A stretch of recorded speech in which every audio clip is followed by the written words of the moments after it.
Win number 30's in the books. All right, let's take a look at the numbers early and talk about this game. And it was a good game, an entertaining game. And you know, you can tell the sign of two young teams, eh? I mean, you seen both teams playing right to the end, including New Jersey. They didn't quit. They kept coming at us the best they could right to the end. So it just was our night. It's as simple as that, guys. You've seen some of the breaks, some of the flukes, and we set the tone early, and we maintained it. And Anderson, solid tonight in nets. All right, so let's take a look at the numbers, and we'll have a little fun talking about this game. Face-offs, 50% each. We were 0 for 1 in the power play. They were 0 for 4 on their power play, New Jersey. So we were 4 for 4 on the penalty kill. Good night for the special teams that way. Only one power play chance. We had 13 hits. They had 22. We had 7 blocks. They had 10.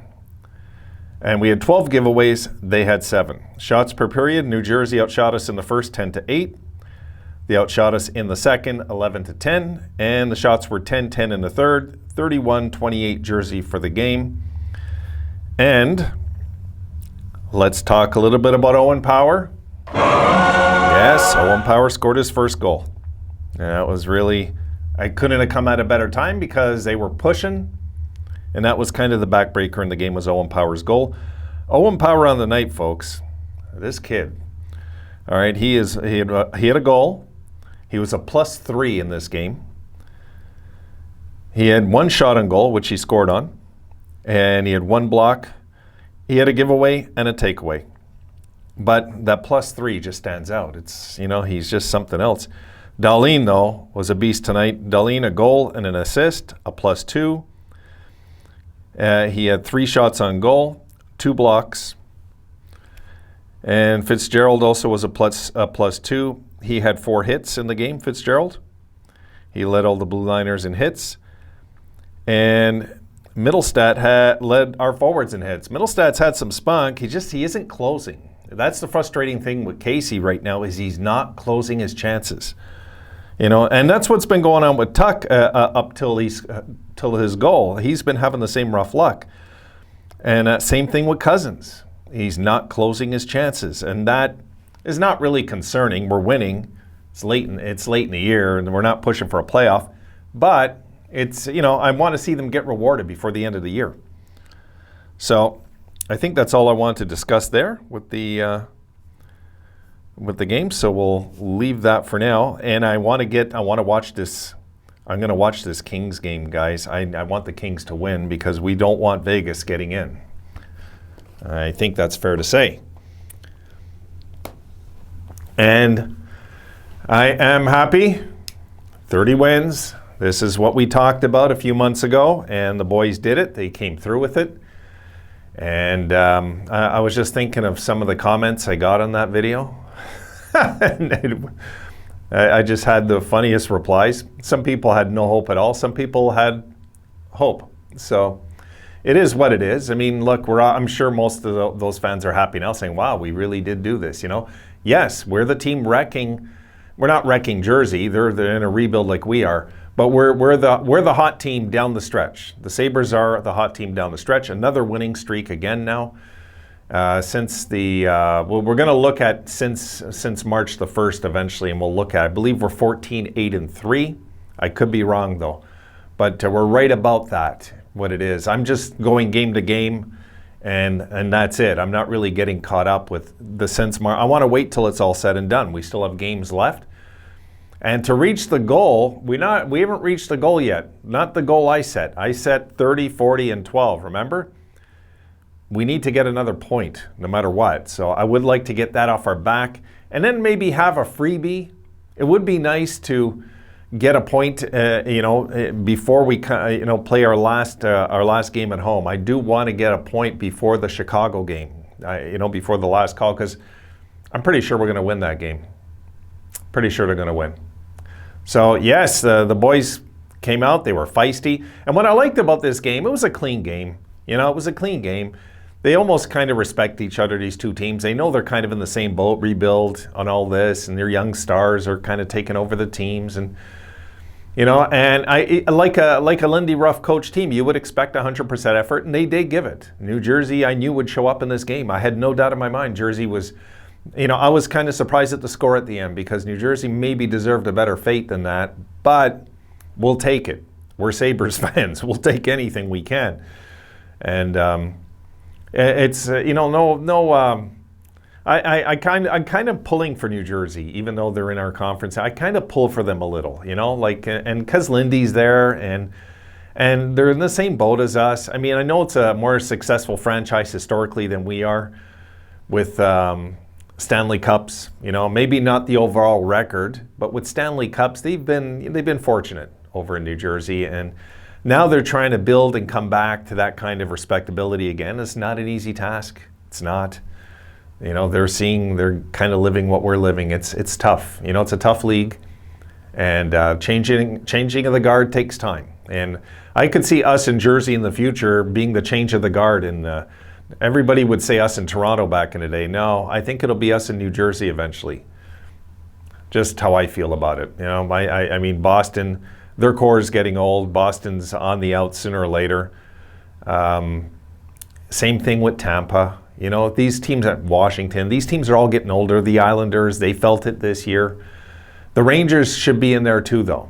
But the problem with the Rangers is they do the Toronto syndrome when it comes to signing the big-name free agents, and then they don't have money to pay their players down the line. So we'll have to see how that pans out in New York. That's going to be a little tricky for them. We'll maybe have a video on this kind of stuff late in the year, guys. I want to talk about the Sabres right now, and I can get carried away when I talk about anything hockey. So, yeah, I was impressed with pretty much, and I got to give props to Olofsson again. Olofsson played another solid game. He was 3 assists, I believe, right? I should have checked that, but I'm sure he had 3 assists tonight. So Olofsson had a really good night. And it's nice to see him playmaking, and it was nice to see his nose a little bloodied up there. That was nice to see. So he's getting his face dirty. If you see, he's not scared to go into corners like he used to be. He's getting a little better with that. I think this is something they've discussed with him and with some of the other players. Time will tell. We'll have to see next year where that goes out to. You know, like, well, we'll just have to see. We don't know about the physical side of this team yet because it's dead last in the league. So that it is an issue. But the passing game's not. The goaltending for what we're paying is not. I mean, there's so many upsides to this team. I'm going to miss them. I'm going to miss this team when it's all said and done. I'm really enjoying this team this year. This is the kind of season I hope for, guys, at the beginning of the season. You can check my older videos. This is exactly what I called for, a surprise season. A surprise. I mean, the experts had us winning less games. I heard the Toronto channel saying that we'd win less games than Washington of 75, that we might not get 8 wins this year. I remember them saying that. I forget what show it was. It was you know, like with O-Dog and Noodles. I mean, grown-up men calling themselves that, whatever. O-Dog and Noodles. You guys are professional athletes. You're going to call yourself O-Dog and Noodles. Anyway, but it was those guys talking, saying the Sabres are going to be terrible. There's nothing. They got nothing going for them. And take a look. You never know what you have till you ice it and you play and you buy into the system and you trade away the pieces that weren't doing anything for you anyway. You guys, I haven't seen this much life in a team in a decade. And I know we had better years than this. But not as the worst team in hockey, we haven't. The lowest paid team in hockey. No. This is different. We're the lowest paid team in the league. Let's not lose track of that. That's important. You know, when people compare players, I think the silliest thing is when they compare an $8 million guy to a $3 million guy. And it's just, unless the $3 million guy's ours. But if we're comparing, let's say, an $8 million guy in our team to a $3 million player in their team and saying, well, ours is better. Well, he's supposed to be. He's making $8 million or $9 million or whatever, or 10, you know? So there's always that comes into play for me is the money part, guys, always. So today I watched the lowest paid team in hockey. Look good again.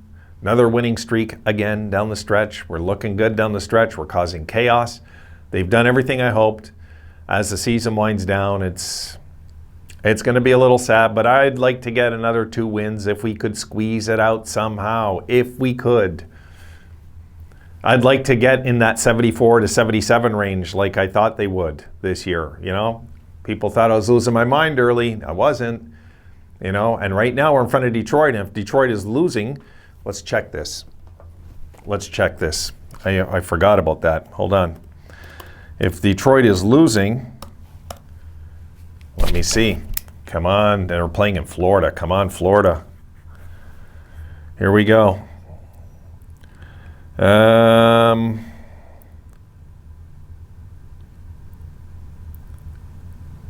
Carolina won. Florida beat them. Buffalo's in front of them. They're a point in front of Detroit. Detroit have a game in hand. So the Sabres, you know, I said they'd have to win, what was it, like 4 of the last 5 of the last 6 to get it. They've won 3 in a row. They got to win 2 of the last 3, and I think we'll finish in front of them. And that's another prediction I had, I remember, was 3rd in the division. But I didn't call Detroit, Ottawa, and Montreal in the right positions. I think I picked Ottawa last, Detroit, and then Montreal. But Montreal, Detroit, Ottawa, if I was to look back at that video. Just curious now. But I'd like the Sabres to take it. You know, I would. I'd like to see them finish there. 30 and 38, guys. Isn't that nice? 30 and 38. It's not too bad. Not too shabby, guys. Not too shabby. No, you're not interrupting. Come on in. Come on in. Yes, I know. All right. Rome has something to say. Destroy. Yeah, he's pretty simple tonight. Go out and play, little buddy. Go fly and fly high. Terminate. Yes, they terminated them, yes. So we're going to continue now down the stretch with, really it's bonus, anything from this point on. They've done everything I hoped down the stretch, guys. They really have. I got to say, the Sabres have done everything I hoped down the stretch. They won all the big games. They won the Heritage. They won the game when Eichel came back to town. They RJ Knight, the 4-0 comeback in Chicago. Now we bounce back from a 3-game losing streak, a heartbreaking 3-game losing streak, really, now into another 3-game winning streak right off of it. I can go on and on. I'm going to let you guys have your night. That's it. That's all. That's it for tonight. I'll see you folks tomorrow. We're going to talk then. I'll get up some videos when I get home tomorrow. But I do want to get this one out there. So guys, have a great night. Go Sabres. Thank you. 30 wins. Very proud of the boys. I'm very proud of them this year. 30 wins. That's one hell of an accomplishment for this bunch. It sure is. All right, guys. You have a great night. I'll see you soon.